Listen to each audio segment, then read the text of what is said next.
Hello everyone, मैं हूं कामरान चौधरी और आप देख रहे हैं केमिस्ट्री विद कामरान। हम लोगों ने आपकी क्लास 11 का chapter number 1 basic concept start किया हुआ है। इससे पहले अभी तक हमारे 2 लेक्चर्स कवर हो चुके हैं, जिसमें हम लोगों ने कवर किया है एटम और एविडेंस ऑफ एटम। ठीक है, आज हमारा जो नेक्स्ट टॉपिक है वो है मॉलिक्यूल का। ठीक है, अब मॉलिक्यूल का कॉन्सेप्ट आप क्लास 9 में बड़ा डिटेल से आपने पढ़ा चैप्टर नंबर 1 में। ठीक है, उसकी आपने बहुत सारी एग्जाम्पल्स भी देखी थी। ठीक है, अब हम दोबारा मॉलिक्यूल का कॉन्सेप्ट देखते हैं, कुछ नई चीज़ें आपको सीखने को मिलेंगी। राइट, सो मॉलिक्यूल को आप कैसे डिफाइन करते हैं कि molecule is a smallest particle of a pure substance that can exist independently। ठीक है, जो डेफिनेशन आपने क्लास 9 में पढ़ी कि when two or more atoms combine they form a molecule, वो भी ठीक है। राइट, आप उसको भी राइट कर सकते हैं। इसी तरह आप मॉलिक्यूल को कैसे डिफाइन कर सकते हैं कि स्मॉलेस्ट पार्टिकल होता है प्योर सब्सटेंस का, जो कि आजादाना अकेला रह सकता है। ठीक है, उसको आप क्या बोलते हैं? मॉलिक्यूल बोलते हैं। अब मॉलिक्यूल में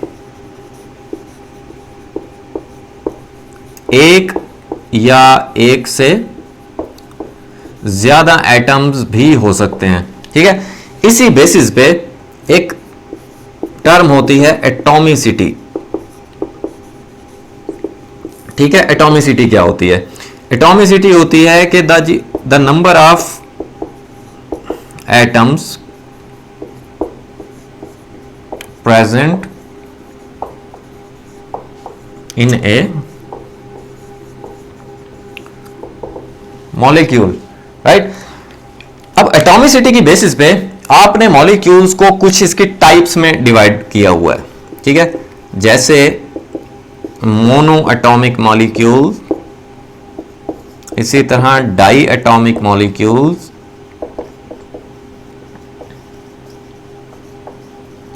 इसी तरह ट्राई एटॉमिक मॉलिक्यूल्स,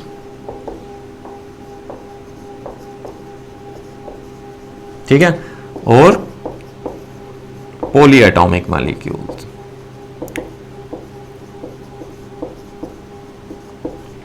अब ये मोनो एटॉमिक क्या होता है? मोनो का मतलब होता है एक। अब ऐसा मॉलिक्यूल जिसमें सिर्फ एक ही एटम होता है उसे आप क्या बोलते हैं? मोनो एटॉमिक मॉलिक्यूल बोलते हैं। जैसे सोडियम है, हीलियम है, नियॉन है, आर्गॉन है, पोटाशियम है।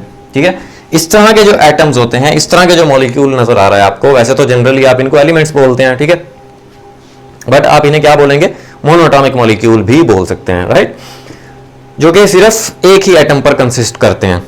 इसी तरह जो डाई एटॉमिक मॉलिक्यूल्स हैं, डाई एटॉमिक मॉलिक्यूल्स में कौन कौन से आ जाएंगे? हाइड्रोजन है, ऑक्सीजन है, नाइट्रोजन है, क्लोरीन है। सो इस तरह के जो मॉलिक्यूल्स हैं जो डाई एटॉमिक फॉर्म में होते हैं, उनको आप क्या बोलते हैं? डाई एटॉमिक मॉलिक्यूल्स बोलते हैं।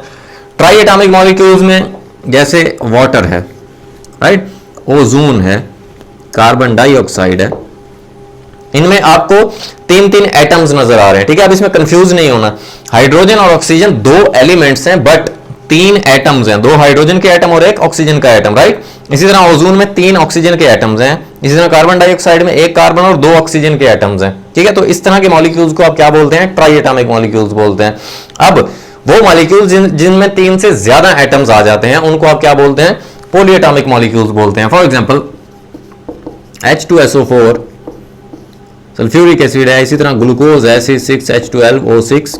ठीक है, सो इस तरह के जो बड़े मॉलिक्यूल्स होते हैं, इनको आप क्या बोलते हैं? पॉली एटॉमिक मॉलिक्यूल्स बोलते हैं, जिनमें 3 से ज्यादा एटम्स आ जाते हैं। राइट, अब इनको आप क्या बोल सकते हैं? ये जो आपको मॉलिक्यूल्स नजर आ रहे हैं, इनको आप माइक्रो मॉलिक्यूल्स बोलेंगे। क्यों? क्योंकि ये बहुत ज्यादा छोटे छोटे मॉलिक्यूल्स हैं, बहुत ज्यादा बड़े बड़े मॉलिक्यूल्स नहीं हैं। राइट, अब मॉलिक्यूल्स 2 टाइप्स के हो सकते हैं। कुछ होते हैं होमो एटॉमिक मॉलिक्यूल्स, कुछ होते हैं हेट्रो एटॉमिक मॉलिक्यूल्स। अब ये क्या होते हैं?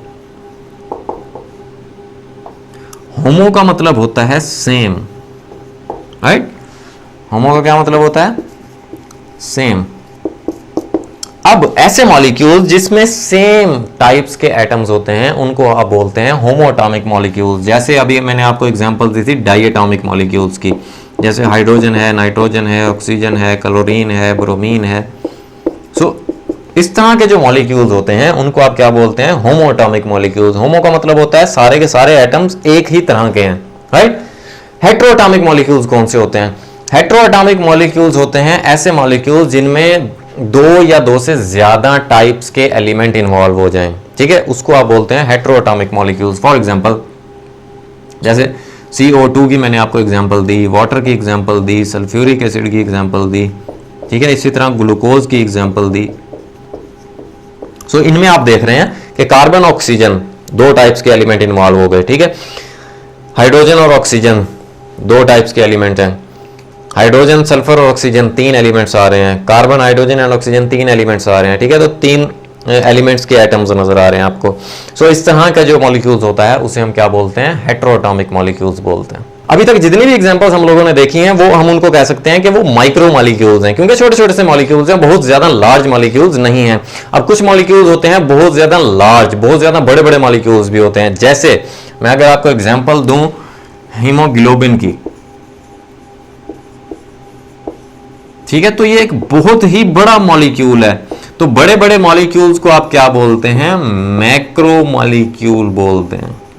मैक्रो का मतलब होता है लार्ज, बड़ा, ठीक है। सो हीमोग्लोबिन जो होती है वो एक बहुत ही बड़ा मॉलिक्यूल है। हीमोग्लोबिन होती क्या है वैसे? ये एक रेड प्रोटीन होती है, ठीक है, विच कैरी ऑक्सीजन, जो कि ऑक्सीजन कैरी करती है। कहां से? लंग्स से ये ऑक्सीजन कैरी करती है और आपके बॉडी के डिफरेंट पार्ट्स तक लेकर जाती है, ठीक है। सो ये जो हीमोग्लोबिन होती है ये एक बहुत ही बड़ा मॉलिक्यूल है, ठीक है। अब आप कह सकते हैं कि हीमोग्लोबिन जो होती है, क्योंकि एक बहुत बड़ा मॉलिक्यूल है, तो ये तकरीबन 10,000 एटम्स पर कंसिस्ट करता है, ये जो मॉलिक्यूल है हीमोग्लोबिन का, राइट।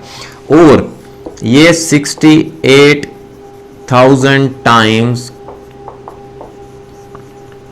हैवियर होती है देन हाइड्रोजन एटम। अब हाइड्रोजन का जो एक एटम होता है, अगर आप हाइड्रोजन के 68,000 एटम्स को कंबाइन करें देन वो हीमोग्लोबिन के इक्वल होगा, उनका जो मैस होगा, राइट। सो इतनी हैवी होती है ये हीमोग्लोबिन, और इसमें तकरीबन 10,000 एटम्स के करीब जो है ना इसमें एटम्स इन्वॉल्व होते हैं। सो ये आपका था टॉपिक 1.1.2 विच इज मॉलिक्यूल का। होपफुली अब आपको बहुत अच्छे से क्लियर हो गया होगा। जो नेक्स्ट हेडिंग है वो है आयन की। आयन क्या होता है? इसको भी आपने बड़ा डिटेल से चैप्टर नंबर 1 में, क्लास 9 में आप लोगों ने डिस्कस किया हुआ है, ठीक है, कि आयन क्या होता है, आयन की कितनी टाइप्स होती हैं, आयन कौन कौन से एलिमेंट्स बनाते हैं, ठीक है। सो ये हम दोबारा देखते हैं आज। अब आयन क्या होता है? Ion is a charged species, ठीक है। अब कोई भी स्पीशी, कोई भी सब्सटेंस जिस पर चार्ज होता है उसको आप क्या बोलते हैं? आयन बोलते हैं। अब वो आयन दो टाइप्स के होते हैं, चार्ज उन पर दो टाइप का हो सकता है, या पॉजिटिव या नेगेटिव, राइट। अब पॉजिटिवली चार्ज्ड आयन को आप क्या बोलते हैं? कैटायन बोलते हैं, ठीक है। फॉर एग्जाम्पल अगर कोई भी आपके पास एक एलिमेंट है, न्यूट्रल एलिमेंट है, जब वो एक इलेक्ट्रॉन लूज करेगा देन उस पर कौन सा चार्ज आ जाएगा? पॉजिटिव चार्ज आ जाएगा। अगर एक इलेक्ट्रॉन लूज कर रहा है देन एक पॉजिटिव चार्ज आएगा, दो इलेक्ट्रॉन लूज कर रहा है दो पॉजिटिव चार्ज आएगा, तीन इलेक्ट्रॉन लूज कर रहा है तो 3 पॉजिटिव चार्ज आएगा, राइट। ये भी अब आपको क्लियर होगा कि जो इलेक्ट्रॉन्स लूज करने की जो एबिलिटी होती है वो मेटल्स की होती है, खासतौर पर ग्रुप 1 और ग्रुप 2 के एलिमेंट्स और ग्रुप 3 के एलिमेंट्स, राइट। अब जो ग्रुप 1 और 2 के एलिमेंट्स होते हैं जिनको आप अल्कली और अल्कलाइन अर्थ मेटल्स बोलते हैं, उन्होंने अपना डुप्लेट ये ऑक्टेट कंप्लीट करना होता है बाय लूजिंग 1 और 2 इलेक्ट्रॉन्स, ठीक है। जो थर्ड ग्रुप के एलिमेंट्स होते हैं उनमें उसमें आपने एल्यूमिनियम का पढ़ा था कि एल्यूमिनियम के वैलेंस शेल में 3 इलेक्ट्रॉन्स होते हैं और वो तीनों इलेक्ट्रॉन्स अपने लूज कर देता है, अपना ऑक्टेट कंप्लीट कर लेता है, उस पर पॉजिटिव 3 चार्ज आ जाता है, ठीक है। बट मैं आपको बताऊं कि जो ग्रुप नंबर 3, 4 एंड 5 ये 3 ग्रुप्स के जो एलिमेंट्स होते हैं ये वेरिएबल ऑक्सीडेशन स्टेट शो करते हैं, ठीक है। ये कंपाउंड पे डिपेंड करता है कि ये कौन सा कंपाउंड बना रहे हैं, उसके अकॉर्डिंगली ये इलेक्ट्रॉन को क्या करते हैं, लूज या गेन करते हैं, या ऑक्सीडेशन स्टेट इनकी चेंज होती रहती है, राइट। सो ये चीज आपको क्लियर हो गई होगी कि जो एलिमेंट इलेक्ट्रॉन लूज करता है उस पर पॉजिटिव चार्ज आता है और वो कैटाइन बना देता है, पॉजिटिव चार्ज आयन को आप कैटाइन बोलते हैं, ठीक है। आपने कुछ पॉजिटिवली चार्ज्ड आयंस आपने पढ़े हुए हैं, फॉर एग्जांपल सोडियम है, पोटाशियम है, कैल्शियम है, मैग्नीशियम है, एल्यूमिनियम है, आयरन है, टिन है, ठीक है। सोडियम पर कितना चार्ज होता है, +1, पोटाशियम पर भी +1 क्योंकि ये दोनों फर्स्ट ग्रुप से बिलोंग करते हैं। इसी तरह कैल्शियम और मैग्नीशियम जो है वो सेकंड ग्रुप से बिलोंग करते हैं, इन पर +2 चार्ज होता है। एल्यूमिनियम थर्ड ग्रुप से बिलोंग करता है तो इस पर +3 चार्ज होता है। आयरन पर कितना चार्ज होता है, +3। अब आयरन जो है वो +2 ऑक्सीडेशन स्टेट भी शो करता है, ये ख्याल रखिएगा, ठीक है। इस तरह जो टिन है उस पर कितना चार्ज आता है, +4। टिन भी वेरिएबल ऑक्सीडेशन स्टेट शो करता है। ये कुछ एलिमेंट्स पर आपने चार्जेस अपनी छोटी क्लासेस में पढ़े हुए हैं, राइट। एक और बात याद रखिएगा, ये जो इलेक्ट्रॉन लूजिंग का जो फिनोमेना है, ठीक है। अब आपने इलेक्ट्रॉन को जब भी लूज करवाना है सो आपको क्या करना पड़ेगा, एनर्जी प्रोवाइड करना पड़ेगी, ठीक है। आप एनर्जी प्रोवाइड करेंगे देन ये इस एलिमेंट से इलेक्ट्रॉन क्या होगा, लूज होगा। इट मींस कि इस रिएक्शन के दौरान, इलेक्ट्रॉन लूजिंग के दौरान आप एनर्जी प्रोवाइड कर रहे हैं। सो इस तरह का जो रिएक्शन होता है उसे आप क्या बोलते हैं, एंडोथर्मिक रिएक्शन बोलते हैं, ठीक है। अब एंडोथर्मिक रिएक्शन क्या होता है, endothermic reaction is a chemical reaction in which energy is absorbed. Energy क्या होती है, एब्जॉर्ब होती है। एनर्जी इज एब्जॉर्ब्ड मींस के एनर्जी सिस्टम के अंदर एंटर हो रही होती है, राइट। सो किसी भी, जैसे आप देख लें कि सपोज किसी भी चीज को आपने बॉयल करना है, ठीक है। सो बॉइलिंग के दौरान आप क्या करेंगे, आप उसको हीट प्रोवाइड करेंगे, राइट। सो इस तरह के तमाम रिएक्शंस जो बॉइलिंग के रिएक्शंस हैं वो क्या होते हैं, एंडोथर्मिक रिएक्शंस होते हैं, ठीक है। अब ये आपको समझ आ गई होगी कैटाइंस की। इसी तरह कोई भी एलिमेंट है जब वो इलेक्ट्रॉन गेन करेगा देन वो क्या बनाएगा, एनाइन बनाएगा। एनाइन क्या होता है, नेगेटिवली चार्ज्ड आयन होता है,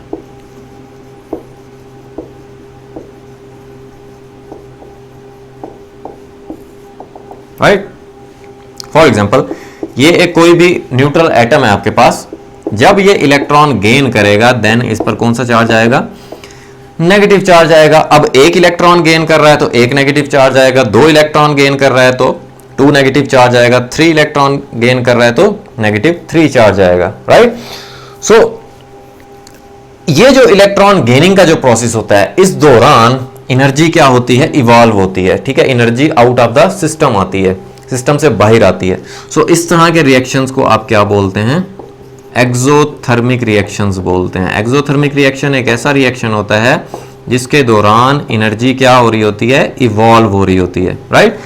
अगर मैं इसकी आपको एग्जांपल दूं, जो जितने भी आपके कंबस्टन के जो प्रोसेसेस हैं, बर्निंग के जो प्रोसेसेस हैं, जलने का जो प्रोसेस है आपका, वो सारे के सारे प्रोसेसेस क्या होते हैं, एक्सोथर्मिक होते हैं। क्यों, आप देखें आप किसी भी चीज को बर्न करें तो आपको हीट फील होती है, हीट बाहर आ रही होती है सिस्टम से, राइट। सो इस तरह के रिएक्शंस को आप एक्सोथर्मिक रिएक्शंस बोलते हैं। इलेक्ट्रॉन जब भी किसी भी एलिमेंट के अंदर ऐड होगा देन हमेशा वो रिएक्शन जो है वो एक्सोथर्मिक रिएक्शन होगा, ठीक है।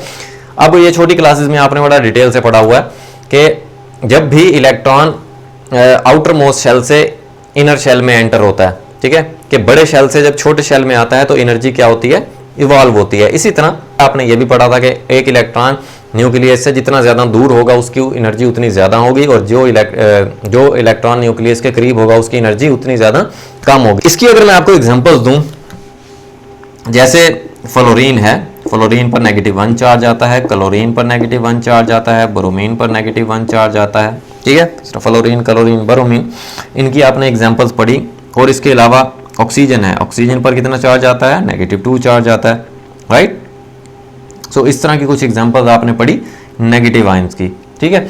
अब देखें, अभी तक जो हमने एग्जांपल्स पढ़ी हैं पॉजिटिव आयन और नेगेटिव आयन की, कैटायन और एनायन की, वो थी एटॉमिक आयन की, ठीक है, कि एक एटम के ऊपर आपने चार्ज देखा था, ठीक है। अब ये जरूरी नहीं है कि चार्ज जो हो वो एक एटम के ऊपर आए, वो ग्रुप ऑफ एटम के ऊपर भी तो चार्ज आ सकता है। जैसे अगर मैं आपको एग्जांपल दूं, CO3, इसके ऊपर टोटल आपने कार्बोनेट का जो आयन होता है इसके ऊपर कितना चार्ज होता है? -2 चार्ज होता है। इसी तरह आपने पढ़ा हाइड्रोक्साइड आयन, इस पर कितना चार्ज होता है?